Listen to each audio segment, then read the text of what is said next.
Jung discovered that this identity collapse is exactly what has to happen before authentic selfhood can emerge. The persona was never you. It was just the costume you wore while you figured out who you actually are. Here's where Jung's insight becomes profound, and this explains why you can't force yourself to care anymore.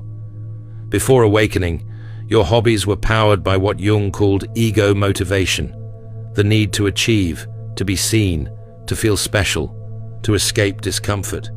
You painted because the finished piece made you feel talented. You made music because performing gave you validation.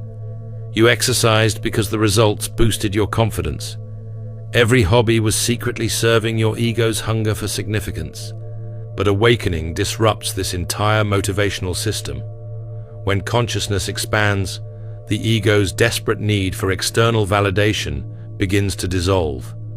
Therefore, the fuel that powered your hobbies evaporates overnight.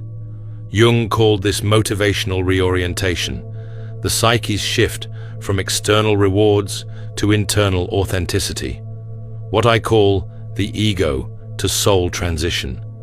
Your consciousness has outgrown the need to prove itself through hobbies. This is why you might feel confused when people ask, "Why don't you paint anymore?" You can't explain that painting used to feed something in you that no longer needs feeding. The part of you that craved recognition, achievement, or escape has been psychologically dismantled.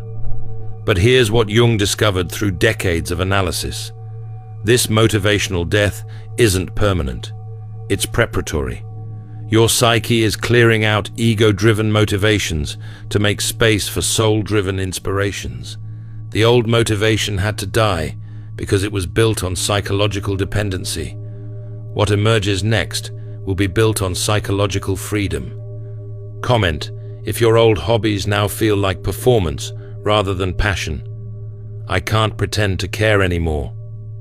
Jung understood that this transition period feels like spiritual emptiness, but it's actually spiritual preparation. Your soul is learning to create from authenticity rather than anxiety. But Jung discovered something even darker about why hobbies lose their appeal after awakening.